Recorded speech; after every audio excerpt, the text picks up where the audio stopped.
परवाह सभी की करती है, हर दिल को प्यार से भरती है। परवाह सभी की करती है, हर दिल को प्यार से भरती है, अपने सपनों के खातिर भी आवाज़ उठा क्यों डरती है। बहुत बड़ा एग्जाम्पल है आज आपके सामने कि अपने सपनों की खातिर भी आवाज़ उठा क्यों डरती है। 2 पल के लिए कहीं चैन तो ले, थोड़ा खुद पर विश्वास तो कर। तेरी है ज़मीं तेरा अंबर, तू कदम बढ़ा आगाज़ तो कर, तू कदम बढ़ा आगाज़ तो कर। वाह। भारतीय महेश्वरी महिला संगठन की प्रेसिडेंट रह चुकी हैं। सूरत टेक्सटाइल मार्केट की फर्स्ट फीमेल डायरेक्टर है। अपने प्यार से 4 पीढ़ियों को एक साथ बांध कर रखने वाली श्रीमती विमला साबू जी, जो कि वैदिक मदर की फाउंडर है। तो आइए करते हैं एक खास बातचीत, एक मजबूत परिवार की, प्यार की और 72 साल की उम्र में किए गए एक सफल व्यापार की। सो विमला आंटी प्रणाम, वेलकम टू माय शो जीवन के रंग रश्मि के संग। ये है नारी का मंच। नमस्कार जी रश्मि जी। धन्यवाद, बहुत बहुत धन्यवाद मेरे साथ बातचीत करने के लिए, मेरे लिए थोड़ा सा समय निकालने के लिए।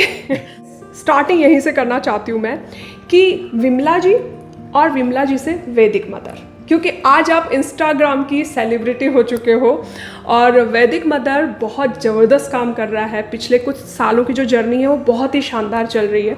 तो विमला जी से वैदिक मदर का सफ़र और उसके माइलस्टोन क्या क्या रहे?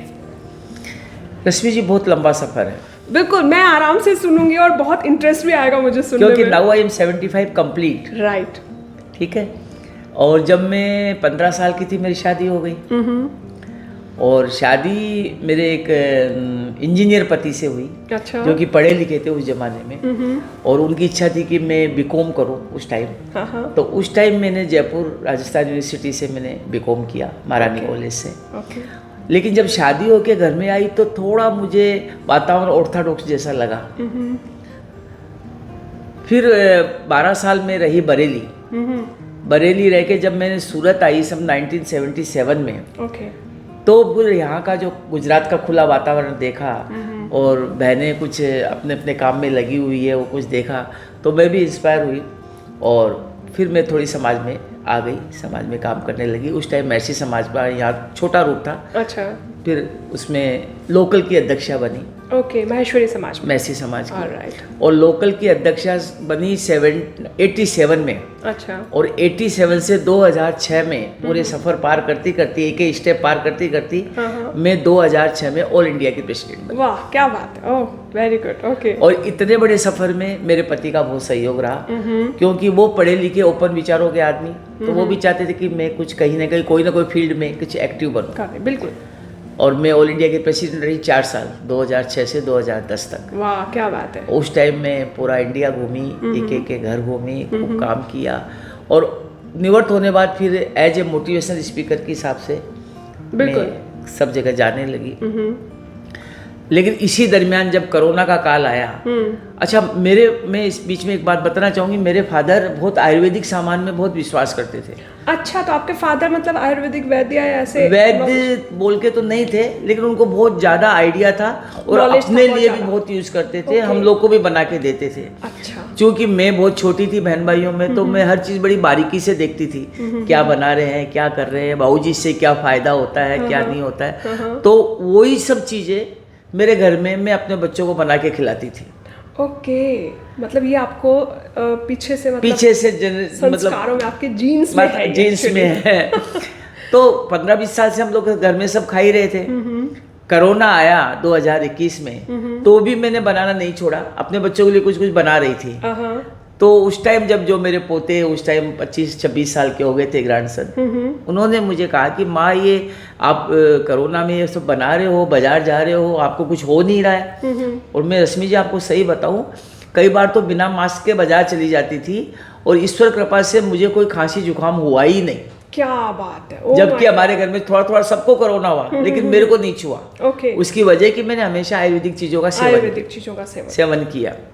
तो फिर मेरे बच्चे बोले, ग्रैंडसन वगैरह, ग्रैंड डॉटर वगैरह, कि माँ अभी तो 2021 में इतना कोरोना फैला हुआ है और अभी आयुर्वेदिक की मांग है, तो आप ये दूसरों को भी तो इसको फायदा मिलना चाहिए। बिल्कुल ठीक बात है। तो मैंने कहा भाई कैसे फायदा मिले, तू बता कैसे फायदा मिले? तो बोले आप बनाओ, हम मार्केट में लाते हैं। बिल्कुल। सब जब किसी बिजनेस के पीछे उसका पर्पस बहुत अच्छा हो ना, हाँ, तो ऑफ कोर्स वो चीजें, वो भावनाएं अच्छी थी, हाँ वो भावनाएं अच्छी होती है, तो ऑटोमेटिकली फलीभूत कि होने भाई लगता कैसे है, हम फलने किसी को लगता है। फायदा पहुंचाए। बिल्कुल सही। और आपको रश्मि जी विश्वास नहीं होगा, भर कोरोना में मैं बाजार गई, इतना मेरे में जोश भरा बच्चों ने कि माँ आप बना सकते, यू कैन डू, आप कर सकते हो, आप कर सकते हो। अक्सर मतलब बड़े बच्चों में जोश भरते हैं और आपके यहाँ पर मेरे उल्टा काम हुआ। बिल्कुल। और आपको विश्वास नहीं होगा, डाइनिंग टेबल पे बैठ के बातें कर रहे थे और वहीं बोले क्या नाम रखेंगे इस काम का, तो एक बच्चा बोला कि वैदिक मदर सबसे बढ़िया है। वाह। और मतलब कोई किंतु परंतु दूसरा नाम ही नहीं आया, सीधा वैदिक मदर नाम आया। बिल्कुल बिल्कुल। वैदिक मदर नाम रखा गया, सामान बाजार से लेके आई, रॉ मटेरियल वगैरह, और मैंने एक बार सामान बनाया शुरू किया। और बच्चे जो लगे हैं, कोई बोतल ला रहा है, कोई उसका वो स्टिकर ला रहा है, कोई क्या ला रहा है, कोई क्या ला रहा है। और शुरू में स्टार्टिंग मैंने ऐसे करी कि जितनी भी जान पहचान वाले लोग थे सबको मैंने सैंपल भेजे बना के, ओके, कि भाई मैंने घर पे बनाना चालू किया। क्या सही है, बिल्कुल सही है। और उसके बाद तो ईश्वर कृपा से इतनी गति से काम चलने लगा। उसी दरमियान मेरी ग्रैंड डॉटर साक्षी, जो निरमा से अपनी पढ़ाई पूरी करके आई, ओके, जब ये बच्चों की सब दुकानें खुल गई कोरोना के बाद, सब अपने अपने काम में लग गए, वापिस में अकेली। एक टाइम ऐसा है कि मैं अकेली पड़ गई, बिल्कुल अकेले पड़ गए। हाँ भाई, अब ये मुझे ना ऑनलाइन आता है ना मुझे आपका कंप्यूटर आता है। बिल्कुल ठीक बात है। क्योंकि ओल्ड एज के आदमी, अब इतना सीखने की कोशिश भी नहीं करी मैंने। नहीं, जितना सीखा आपने, जितना सीख लिया वो भी बहुत बड़ी बात है। तो वो बेटिया ने भी देखा कि माँ को प्रॉब्लम आ रही है कि कैसे माल बेचा जाए, क्या करे, तो कुछ कहिए उसमें कुछ अच्छी सद्बुद्धि भगवान ने दी। उसको जो जॉब मिला पूना में, वो नहीं गई जॉब करने, क्योंकि निर्मा से अपनी पूरी पढ़ाई पूरी करके तो अच्छा जॉब मिला कंपनियों में उसे, लेकिन वो नहीं गई। वो बोली मैं माँ के साथ व्यापार करूंगी। क्या बात है। और इसीलिए दादी पोती की जोड़ी इतनी, और दादी पोती की जोड़ी इतनी जमी कि आज उसने इस व्यापार को इतना बड़ा फैला लिया। क्योंकि आपके जो नई नई टेक्निक, इंस्टाग्राम है, फेसबुक है, बहुत सारी चीजें जो हम नहीं जानते, और रियली नहीं जानते, और जानना चाहिए, लेकिन अब ये उम्र निकल चुकी सीखने तो की। आपका ये जो एक्सपीरियंस और इधर टेक्निकल एक्सपीरियंस दोनों मिल गए, तो ये एक एकदम मतलब सोने पे सुहागा वाली बात हो गई है। बिल्कुल। तो अभी हम दोनों दादी पोती मिलके इस व्यापार को खूब बढ़ गया है, बल्कि हमने स्टाफ भी रखा है अब तो। ओके, तो आपके अभी अंदर कितनी टीम काम कर रही है? अभी मेरे साथ में 4 लेडीज है और एक कंप्यूटर वाला लड़का है, जो सब ऑर्डर्स वगैरह निकालता है। पूरे दिन भर में कम से कम हमारे 20 से 25 हजार रुपए की सेल इसकी आती है। वाह, क्या बात है, बहुत बहुत बड़ी बात है, वाकई में बहुत ही शानदार। महीने का 5-7 लाख रुपए का माल बेचते हैं। क्या बात है। और उसमें भगवान की कृपा से नफे की कोई इच्छा नहीं है।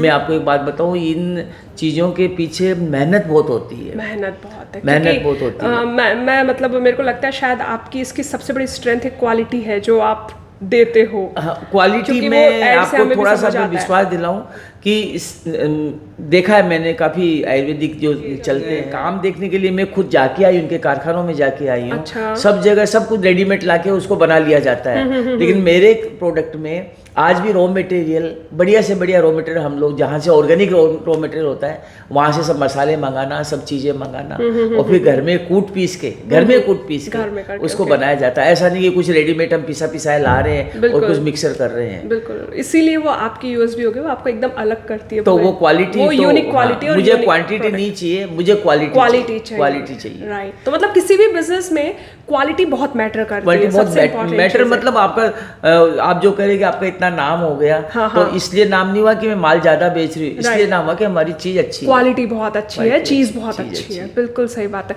तो जैसा आपने बोला कि आपने महेश्वरी समाज के, आप एक टाइम में ऑल ओवर इंडिया की प्रेसिडेंट रही हैं, तो फीमेल से आपका बहुत ज़्यादा मतलब कांटेक्ट रहा।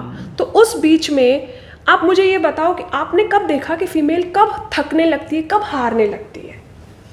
बहुत अच्छा आपने सवाल पूछा है, क्योंकि मेरा एक कुछ मानना, देखिए मैं आध्यात्मिक प्रवृत्ति की महिला हूँ। बिल्कुल, ये आपने भी पहचान लिया होगा कि मैं बहुत, और कुछ ये भी रहता है कि भाई जो भी कुछ, मेरा मानना है बिना आध्यात्मिक, बिना स्पिरिचुअल पर्सन हुए आप आगे तक जा ही नहीं सकते, जा ही नहीं सकते। बिल्कुल। और कुछ कुछ प्रकृति की देन ऐसी होती है कि मेल और फीमेल पे डिफरेंस लाती है। बिल्कुल। जो आजकल ये मुद्दा उठाया जाता है ना कि साहब हम बराबर है, हम बराबर नहीं है। नहीं है। हम तो उनकी जननी है यार, हम तो उनको पैदा करते हैं, कोशिश भी नहीं करनी चाहिए। लेकिन महिला फिर तो महिला है, नाजुक होती है, फिजिकली थोड़ी सी कमजोर होती है। तो जब उसको अपना विजन पूरा करने निकलती है और उसको कहीं से सहयोग नहीं मिलता, तो फिर वो कहीं ना कहीं टूटती है, कहीं ना कहीं टूटती है। तो मैं सभी बहनों से कहना चाहूँगी या सभी पूरे समाज से कहना चाहूँगी कि अगर आपके घर में एक बहुत टैलेंटेड महिला है तो उसको सहयोग देना चाहिए, उसके टैलेंट को आगे लाना चाहिए। और मेरे को मेरा सहयोग दिया मेरे बेटों ने, मेरे पति देव ने, इवन मेरे ग्रैंडसन ने, तो मैं आज वैदिक मदर बन पाई। तो जैसा आपने बताया कि महिलाएं सहयोग नहीं मिलता तो थकने लगती है, हारने लगती है। आपकी लाइफ में ऐसे कोई हार्ड टाइम आया जब आपको फील हुआ कि रश्मि इस टाइम पे मुझे भी ऐसा फील हुआ कि मैं कहीं थक जाऊंगी या हार जाऊंगी, लेकिन मैं फिर से उठी, क्योंकि वो तो हमें दिख रहा है कि आप उठे तभी आगे बढ़े। तो वो टाइम कौन सा था?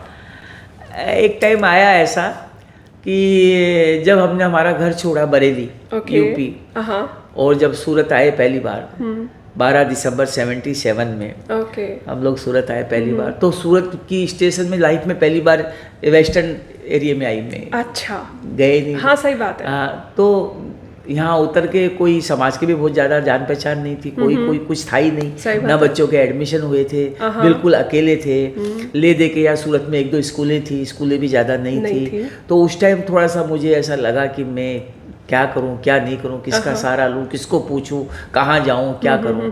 उस टाइम मेरे पति ने मुझे बहुत सपोर्ट किया कि तुम घबराओ मत, हम यहाँ थोड़ा सेट भी होंगे, कमाएंगे भी और बच्चों को भी स्टैंड करेंगे। तो एक तो टाइम वैसा आया। एक टाइम आया जब मैं ऑल इंडिया की प्रेसिडेंट थी, तो मैंने 3-4 हज़ार महिलाओं का बहुत बड़ा अधिवेशन किया था उदयपुर में। अच्छा। तो उस टाइम कुछ ऐसी परिस्थितियां क्रिएट हो गई, प्रतिभा पाटिल आने वाली थी उसमें। अच्छा, और वो कुछ वहाँ के लोकल के झगड़ों के चक्कर में ही वो नहीं आ पाई, और किसी कुछ ऐसी परिस्थितियां, बहुत विकट परिस्थितियां जो कि मेरे काफ़ी विरोधी थी परिस्थितियां। तो उस टाइम मेरे पूरा परिवार एकदम स्टैंड हो गया कि मेरे को। उस टाइम आपकी फैमिली आपका स्ट्रेंथ बनी, और फैमिली बिल्कुल स्ट्रेंथ बनती है, लेकिन कहीं ना कहीं सबसे पहले आप अंदर से उस टाइम पे इतने स्ट्रॉन्ग होने जरूरी होते हैं कि पूरी फैमिली आपको सपोर्ट कर सके। और ये मैं मेरे पापा को बहुत ज़्यादा इसका लिए मैं मेरा वो समझती हूँ मॉडल। हाँ, क्योंकि उन्होंने आपको ऐसा पाला, ऐसा उन्होंने मुझे इतना अच्छे से पालन पोषण किया कि शुरू से कॉन्फिडेंस बढ़ा मेरे में। Right, okay. कहीं भी मैं जो मुझे करना है बस खत्म। फिर उसके लिए मुझे रात दिन जुनून की तरह मेरे जुनून हो जाता है। बिल्कुल। और आज भी इस उम्र में मुझे लगता है कि ये काम आज होना है तो शाम तक होना है। तो ये एक जुनून अगर आदमी में होना तो फिर वो कहीं थकता नहीं। बिल्कुल सही बात है। मतलब ये चीज आपको देख करके भी लगती है कि इस एज में भी अगर आपने इतना सब कुछ अचीव कर लिया, अब मैं सोचती हूँ कि अब और क्या ख्वाहिश है, अब आपको और क्या क्या करना है। आपने बहुत अच्छा क्वेश्चन पूछा कि और क्या ख्वाहिश है। कि ऐसा तो देखा जाए तो ख्वाहिशों का कोई अंत नहीं है। बिल्कुल ठीक बात है। ठीक है ना, ये मिले तो ये मिले, लेकिन थोड़ी सी प्रवृत्ति आध्यात्मिक भी ज्यादा हो चली है। तो ऐसा लगता है कई बार मन में कुछ वैराग्य सा भी होता है कि अभी 75 कंप्लीट हो गए, सब कुछ तो यहीं छूट जाने वाला है, तो क्यों कलेक्शन किया जाए। तो लेकिन फिर भी मुझे लगता है कि जो आज की ऊर्जा मेरी है वो थोड़ी और बनी रहे। ओह वाह। तो इस ऊर्जा के लिए आप क्या करते हैं? क्योंकि मेहनत करनी पड़ती होगी आपको इस ऊर्जा को बनाए रखने के लिए। थोड़ी मोटी जो फिजिकल तकलीफें आती है, मैं आयुर्वेदिक के हिसाब से खुद ही उनका ट्रीटमेंट कर लेती हूँ। या फिर कोई लेट गो नहीं करती हूँ, उसका जल्दी से ट्रीटमेंट लेना होता है वो करती हूँ। कि हर घर के अंदर ये होता है भाई अभी आप 60-70 के हो गए ना, बैठिए घर के अंदर। ये बेचारे बच्चे तो अपने ममत्व के कारण बोलते हैं कि मम्मा बैठो, आपको कुछ करना नहीं है। सही है। और मैं भी जब बाजार निकलती हूँ तो हमारे घर वाले बोलते हैं भाई तुम हर बार क्यों ही तुम जाती हो, भेज दो ड्राइवर को। लेकिन मैं सोचती हूँ जितना मैं चलूंगी उतना फिट रहूंगी मैं। तो मतलब मैं तो ये मानूंगी कि इस एज में एक बहुत बड़ी एडवाइस है सभी लोगों के लिए कि ऊर्जा बनाए रखने के लिए चलते रहना है। कहीं पे भी अपने आप को मतलब ऐसा नहीं समझना कि भाई अब तो क्या हो गया, 60 की उम्र हो गई, अब बैठना आराम से। और सबसे बड़ा एक और बताऊं रश्मि जी, एक जो सबसे बड़ी जो मंत्र है वो है कि पॉजिटिव रहना है, पॉजिटिव रहना, चाहे जैसी भी सिचुएशन आ जाए। आती है, देखिए आएगी। परिवारों में रहते हैं, समाज इतना बड़ा समाज लेके चल रहे हैं, मतलब इस सूरत समाज के, मैसी समाज की स्थापना भी ईश्वर कृपा से मेरे हाथ से हुई है, फाउंडर अध्यक्षा रही हूँ मैं। तो इतना बड़ा समाज लेके चल रहे हैं, इतना बड़ा परिवार लेके चल रहे हैं, और जिस तरह से अपन ताश खेलते हैं ना, तो ताश खेलते हैं, आप मेरे साथ ताश खेलिए, आज भी मैं मेरे ग्रेट ग्रैंडसन के साथ ताश खेलती हूँ, तो उसमें आपको पत्ते अलग मिलेंगे, मेरे को पत्ते अलग मिलेंगे, लेकिन आपकी क्या ख्वाहिश है कि मैं आंटी से जीत के दिखाऊं, बिल्कुल, और मेरी क्या ख्वाहिश है कि मैं रश्मि से जीत के दिखाऊं। पत्ते दोनों के पास छोटे ऊपर नीचे है, लेकिन जीतने की दोनों ख्वाहिश रखते हैं। तो वो हमें कैसे किस तरह अपना जीवन निकालना है, वो आपको, मतलब चाहे आप किसी भी फेज में हो, जीतने की ख्वाहिश रखो। तो बिल्कुल सही है। तो आपकी ख्वाहिश की बात चल रही थी, तो कौन सी ख्वाहिशें हैं ऐसी?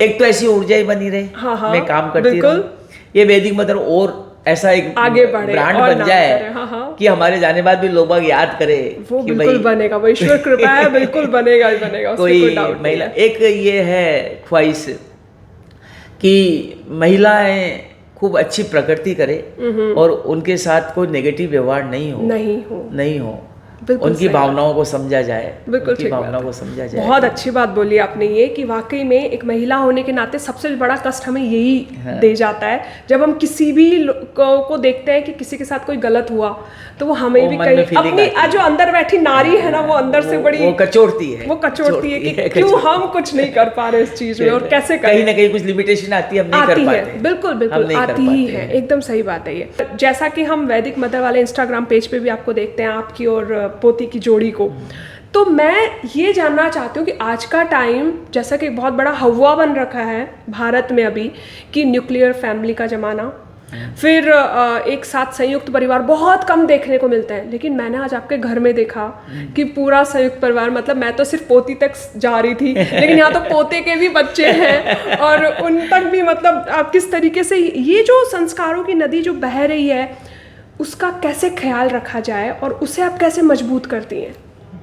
बहुत अच्छा, आपके मन में फीलिंग्स आना ही बहुत अच्छी बात है। क्या है कि भगवान ने जो रिश्ते बनाए हैं ना, स्पेशली जो ये खून के रिश्ते बनाए हैं, एक परिवार में 3 पीढ़ी 4 पीढ़ी साथ में रहने, सही बात है, ये आप देखो, कभी आप अकेले रहना कभी ना करे, भगवान कोई फैमिली अकेली रहे, अकेले रहना, और कभी सबके साथ रहना, आपको दोनों को अंदर से वाइब्रेशन पता चलेगा कि मुझे किसमें आनंद मिला। बिल्कुल सही बात है, ठीक है, ओके। अभी आपको जहाँ आनंद मिला वहाँ आप ज्यादा रहना चाहेंगे, और जहाँ अकेलापन लगा या डिप्रेशन जैसा लगा तो आप नहीं रहना चाहेंगे। लेकिन एक इतनी बड़ी बीमारी पूरे समाज में ईगो नाम की फैली हुई है कि हर परिवार में घुस जाती है, इवन पति पत्नी के बीच में भी घुस जाती है, हम कहीं झुक नहीं पाते हैं और वो परिवार चल नहीं पाता। बिल्कुल ठीक बात है। तो एक ये जो कहते हैं ना बुजुर्ग लोग, मुझे तो ये बुजुर्गों से भी कई बार बात करने की इच्छा करती तो मतलब आप दोनों को एडवाइस कीजिए, बच्चों को भी और बुजुर्गों को भी। कई बुजुर्ग कहते हैं साहब हमारे पास कोई बैठने वाला नहीं, हम किससे बात,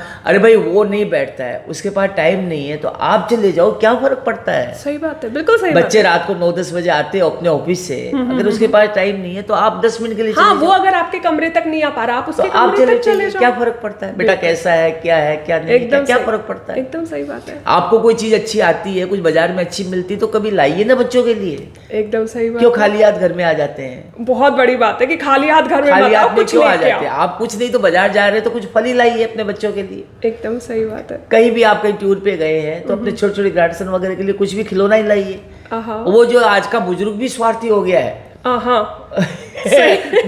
बुरा नहीं मानिएगा, वो भी सब मैं क्या करूं, मुझे क्या लेना देना है, मुझे कोई मतलब नहीं। बहुत सही बात बोली आपने। तो दोनों हाथों से ताली बजती है, देखिए। बिल्कुल। और हम बुजुर्गों को भी सोचना चाहिए कि हमें घर मिलके चलाना है। और मैं तो बल्कि ये कहूंगी कि ज्यादा ड्यूटी हम बड़ों की है। क्योंकि सही बात है, क्योंकि उनको अनुभव इतना नहीं है जितना हमको अनुभव है, और हम अपना अनुभव शेयर नहीं करेंगे उनके साथ, अपने दुख सुख शेयर नहीं करेंगे, तो वो क्या जानेंगे कि क्या लाइफ होती है, कितने तकलीफें आती है, कहाँ कहाँ प्रॉब्लम्स आती है, कहाँ कहाँ क्या आते हैं। बिल्कुल सही बात है। तो हम दोनों को ही मिलके चलना चाहिए, इसी में फायदा है। और बच्चों के लिए क्या एडवाइस है? और बच्चों के लिए मैं ये एडवाइस देना चाहूंगी कि कम से कम 24 घंटे में 24 मिनट तो माँ बाप के पास बैठे हो। बिल्कुल सही बात है। जब मन से मन मिलेंगे ऑटोमेटिकली तो उनको चीजें बैठना आगे चाहिए, बढ़ेंगी। उनको थोड़ा बहुत, ये जो परिवारों में संवाद कम हो गया ना, हाँ, तो हाँ, समस्या आई है। तो समस्या है। अगर बातचीत का आज अपन मिले हैं और 1 घंटे से इतनी बातें अपन ने करी है कि आनंद आ गया, ऐसा लगता है कि 1 हफ्ते की खुराक मिल गई है। सही है, बिल्कुल सही बात है। हाँ। तो संवाद नहीं होता, आप चुपचाप आगे बैठ जाते, चलिए बिमला जी बैठिए, आप इंटरव्यू दीजिए। ना आपका मेरे को पता, ना मुझे आपका पता, तो वो उतना रस नहीं आता बोलने में जो अभी रस आ रहा है, जो अभी आ रहा है। आज भी हमारे घर में भी मेरे सास ससुर, मेरे मम्मी जी, पापा जी, मैं उनको माँ और पापा बोलती हूँ, तो माँ और पापा मेरे बच्चों के साथ में ताश और एक गेम और आता है सीक्वेंस, इस टाइप के गेम खेलते हैं, सांप सीढ़ी वगैरह। हाँ, और हम भी अपने मम्मी पापा और दादी दादा सबके साथ खेले हुए ये गेम। तो मुझे बड़ा अच्छा लगता है, ये सुन के बहुत अच्छा लग रहा है, क्योंकि मुझे लगता है कि शायद आज की जनरेशन में, आज के परिवारों में गेम ही खत्म हो गए। सही कह रहे हो, कोई गेम नहीं खेलता। व्हाट्सएप से फुर्सत मिले तो खेले ना। सही है ये कि मोबाइल एक बहुत बड़ा बीमारी हो गई है और लोग उसी में लगे रहते हैं, छोटे से बच्चा हो चाहे बड़े से बड़ा हो। तो आप मुझे ये बताइए कि कितने बच्चे इनके साथ में वैसे गेम? देखिए, मेरे 2 बेटा और 1 बेटी है। ओके, ठीक है। बेटी जयपुर रहती है, ठीक है, उसका भी खुद का अपना परिवार बड़ा हो गया, उसकी भी बच्चों की शादी हो गई है। और 2 बेटे हैं जो हम साथ में रहते हैं सब लोग। जो बड़ा बेटा है उसके भी 2 बेटे हैं। अच्छा। उन दोनों बेटों की भी शादी हो गई है और उनके भी बच्चे हो गए। अच्छा। तो मेरे 2 ग्रेट ग्रैंडसन, मतलब 2 पड़पोते और 1 पड़पोती है। अच्छा। और वो कितने 7 साल के, 5 साल के, 2 साल के ऐसे हैं। तो जब शाम को हम लोग 8 बजे बाद अपने रूम में आ जाते हैं तो मैं उनको सबको बुला लेती हूँ। अच्छा। और फिर वो ताशास मैंने उनका गेम का अलग ही मेरे रूम में रखा हुआ है। अच्छा। वो आके रूम में बैठते हैं, उनको कहते हैं, ये भी एक तरीका बच्चों के साथ खेलने का, बेटा मुझे नहीं खेलना आता, कैसे खेलना मुझे बता दो। अच्छा, वो सिखाते हैं, वो सिखाते हैं, और इस बहाने वो खेलते हैं, इस बहाने वो हमारे साथ खेलते हैं। दादा ऐसे करो, दादा ये करो, वो ऐसे करो, ऐसे करो। तो उसके साथ फिर 1 घंटा, आधी घंटा हम लोग खेलते हैं और फिर वो गुस्सा भी हो जाता है, तो हम उससे सोचते हैं कि वो जीते, हारे नहीं, तो हम खुद हार जाते हैं। सही बात है, माँ बाप हमेशा बच्चों को जिताने के लिए ना खुद हारते ही रहते हैं। बिल्कुल सही बात है। तो खुश होते हैं, फिर हमारे पास कुछ बादाम काजू अगर कुछ खा के चले जा। तो अभी पूरी फैमिली की बात आई, तो फैमिली में सबसे इम्पोर्टेंट रोल प्ले करता है हेल्दी डाइट, हेल्दी तन, हेल्दी मन। स्वस्थ तन और स्वस्थ मन बहुत जरूरी है। तो क्योंकि जहाँ तक मैं देख पा रही हूँ, शायद पूरी फैमिली का हेल्दी डाइट और हेल्दी लाइफ का जो जिम्मेदारी है वो आपने ले रखी है। तो उनके लिए क्या इंपॉर्टेंट है, उनके लिए क्या सजेशन है आपके कि ये चीज़ें करनी चाहिए? बहुत अच्छा पूछा आपने रश्मि जी। हेल्थ, देखिए, हेल्थ के बिना कुछ भी नहीं। हाँ। अगर आप स्वस्थ नहीं हैं तो कुछ भी नहीं है, कुछ भी नहीं है। तो मेरा ये सभी बहनों से ये कहना है कि एक एज आने बाद, आफ्टर 50, बिल्कुल, आफ्टर 50 आप कुछ नियमों को अपने जीवन में जरूर से लागू करें। बिल्कुल। तो वो नियम कौन कौन? वो नियम जैसे टाइम से खाना, टाइम से सोना, वेरी इंपॉर्टेंट। टाइम से खाना और टाइम सोना बहुत ज्यादा महत्वपूर्ण है, जिसको आज अपन ने बिल्कुल इग्नोर किया हुआ है। बिल्कुल इग्नोर किया हुआ है। एकदम सही बात है। रात को कितने भी 11, 12, 1 बजती है, अपने को सब उसमें लगे हुए हैं अपने अपने व्हाट्सएप पे, या खाने का 2 बजे भी खाते हैं, 3 बजे भी खाते हैं, 12 बजे भी खाते हैं, कोई टाइम नहीं। सही बात है। तो खाना और सोना और उठना और सुबह उठना, ये 3 चीज बड़ी महत्वपूर्ण, बहुत महत्वपूर्ण। ठीक है। ये आप 3 चीज में मैं कहूँ ये लागू करके देखिए, काफी कुछ समस्याएं अपने आप। देखिए, भगवान ने, कुदरत ने, जब मैं आयुर्वेदिक की किताबें पढ़ती हूँ तो मैं आपको कुछ बातें बताती हूँ। आयुर्वेदिक के हिसाब से हमारे शरीर में इतनी एनर्जी है कि कुछ अगर कमियां होती भी है तो वो मतलब प्रकृति के हिसाब से शरीर अपने आप उसको फिलअप करता है। अच्छा, ओके। उसके लिए दवाई लेने की जरूरत नहीं है। ओके। वो कैसे करता है? जब आप नियम में आओगे। मान लीजिए आपको कॉन्स्टिपेशन है, मान लीजिए आपको नींद नहीं आने की बीमारी है, मान लीजिए आपको एलर्जी है, ये आम बीमारियां हैं, आपको एसिडिटी आजकल इतनी होने लग गई है। मेरे पास एसिडिटी के इतने ज्यादा वो आते हैं कि हमारे एसिडिटी हम क्या लें, क्या नहीं करें। ये सब चीजों को दवाई लेने की जरूरत नहीं, अगर अपने आप में आपने नियम में बांध लिया है तो तो ऑटोमेटिकली हील हो जाएगा, अपने ऑटोमेटिक हील होता है। ओके। ये बहुत बड़ा आपको मैंने गुरु मंत्र बताया आयुर्वेदिक का कि शरीर में इतनी पावर है कि वो अपने आप हील करता है। क्या बात है। लेकिन हम क्या है, थोड़ी सी बीमारी होती है, डॉक्टर के भागते हैं, एलोपैथी दवाइयाँ खाते हैं, और वो तो फायदा तो करती है, साइड इफेक्ट ज्यादा, नुकसान ज्यादा करती है। तो आप नियम से खाना, नियम से सोना, नियम से अपना काम करना अगर चालू करेंगे, आफ्टर 50 तो बहुत ज्यादा जरूरी है। तो अगर शुरू से ही करे तो ठीक है, बाकी तो ठीक। ये आयुर्वेदिक का एक ये नुस्खा है कि जब भगवान सूर्य भगवान जब अस्त हो जाते हैं हाँ। तो हमारा डाइजेशन पावर कमजोर हो जाता है। कमजोर, ओके। तो हम क्यों नहीं आदत डाल लेते कि हम 7 बजे बाद नहीं खाना खाएंगे। बिल्कुल सही है, एकदम सही बात है। मैं आपको लिए बताऊं, पिछले 15-20 साल से मैंने एक नियम ले रखा है कि शादियां सबकी अटेंड करती हूँ, हाँ। लेकिन मैं कहीं खाना नहीं खाती हूँ। ओके। मैं अपने घर पे खाना खा के जाती हूँ। खा के जाते हो, क्योंकि सोशल है तो निभाना तो पड़ेगा, जाना तो पड़ेगा, लेकिन आप घर पे अपना दाल फुल्का खा के जाइए। मतलब कुछ सिस्टमेटिक लाइफ, सिस्टमेटिक लाइफ को आपको अपनाना ही पड़ेगा, तो ही आप स्वस्थ रह सकते हैं। तब 76 की एज में भी ये ऊर्जा बनी रह सकती है। तो ये हम किसी को दोष दे हाँ। कि साहब उसने इतना खिला दिया, या हम वहाँ चले गए थे, या आज तो टाइम ही नहीं मिला सोने का, डेट इज रॉन्ग, बिल्कुल एब्सोल्युटली रॉन्ग। स्वास्थ्य एक बार खो दिया ना, वो नहीं मिल पाएगा, नहीं मिल पाता, और सब चीजें मिल जाएगी। सबसे बड़ी कुंजी वही है। स्वास्थ्य और समय, दो चीज ऐसे है कि एक बार आपने खो दिया तो एक तो समय बिल्कुल नहीं फालतू करना चाहिए, नहीं करना चाहिए आपको अपने सुबह से लेकर शाम तक आपकी टाइम प्लानिंग, आप अपना प्लानिंग करिए।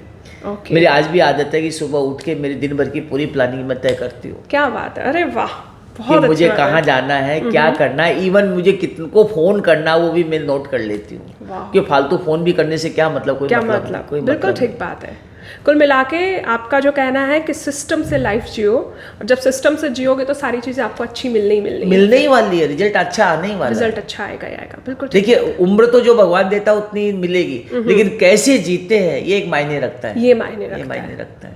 तो कुछ आयुर्वेदिक और हमारे को कोई ऐसी टिप्स, आप तो इतनी सारी चीजें बनाते हैं, आपकी इतनी सारी मेडिसिन है इसके बारे में, तो मुझे कुछ उसके बारे में बताइए कि कौन कौन सी मेडिसिन, जैसे घुटनों का दर्द हुआ, बॉडी में पेन हुआ, ऐसे जो, और अभी आपने बताया नींद नहीं आना, और मतलब ना एलर्जी होना, एसिडिटी होना, तो इसके लिए ऐसी कौन कौन से मेडिसिन है जो आप बनाते हैं वैदिक? देखिए, एक मेरा वैदिक मंदिर में आता है गट क्लिंजर, ओके, उसमें करीबन 22 जड़ी बूटी में मिलाती हूँ, 22 जड़ी बूटी, और सब जड़ी बूटियाँ एकदम ऑर्गेनिक आती है बाहर से, और वो जड़ी बूटियों से इसमें एक तो आपको कॉन्स्टिपेशन नहीं रहेगा, जॉइंट्स पेन, आपको विश्वास नहीं होगा, आज भी इस उम्र में मेरे घुटने कमर कुछ नहीं दुखते हैं।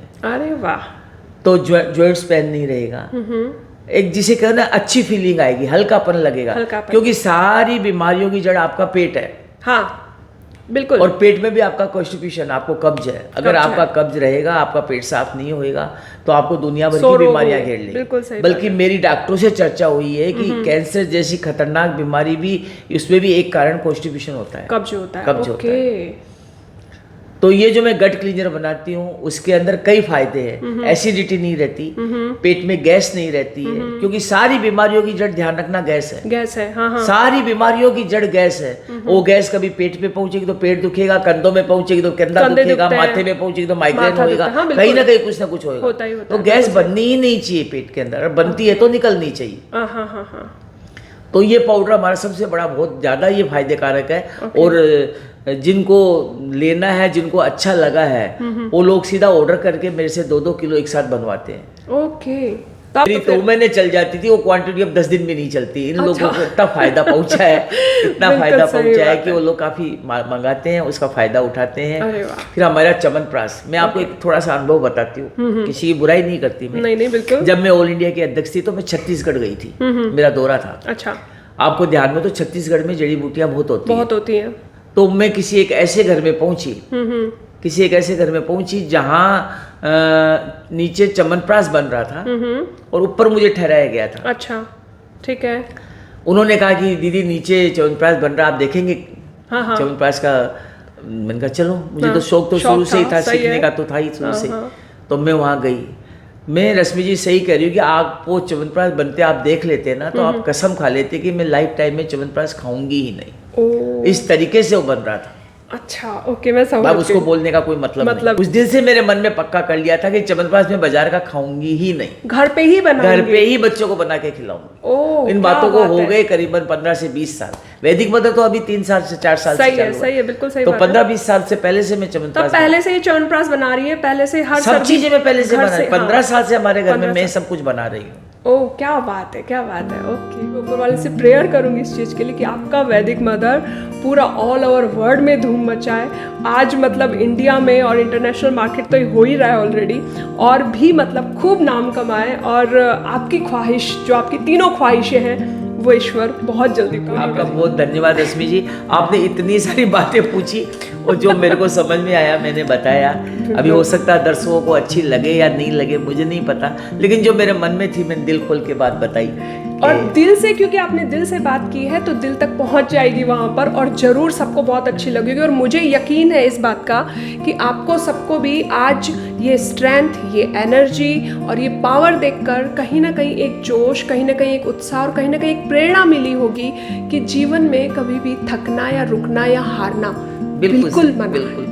बस सिर्फ नेगेटिव आगे जाना बढ़ते ही रहना, नहीं है, नेगेटिव जाना ही नहीं है। फुल ऑफ पॉजिटिविटी के साथ आप भी अपना दिन शुरू कीजिए। और इसी के साथ ही कि वेग बहुत है नदी में मेरी, तोड़ दिए कई बांध पुराने। वेग बहुत है नदी में मेरी, तोड़ दिए कई बांध पुराने। खुद से लड़कर आगे बढ़ती, नहीं लगाती कोई बहाने। वाह क्या बात, खुद से लड़कर क्या बात आगे है। बढ़ती, नहीं लगाती कोई बहाने। पाषाण भले ही पग रोके, पर मैंने बहना सीख लिया। पाषाण भले ही पग रोके, पर मैंने बहना सीख लिया है। अपने अश्रु को, बूंद बूंद गिरते अश्रु को मैंने भरना सीख लिया है। बूंद बूंद गिरते अश्रु को मैंने भरना सीख लिया है। क्या बात है रश्मि जी, आप तो पूरी कवित्री है और बहुत अच्छा लिख के लाई है। नहीं, थैंक यू, धन्यवाद। तो इसी के साथ दर्शकों को बहुत बहुत धन्यवाद ये शो देखने के लिए। Please like, comment and share करना बिल्कुल मत भूलिएगा, और सभी के साथ ये वीडियो शेयर कीजिएगा ताकि आप ही की तरह से बाकी सभी को भी प्रेरणा मिले। बहुत बहुत धन्यवाद।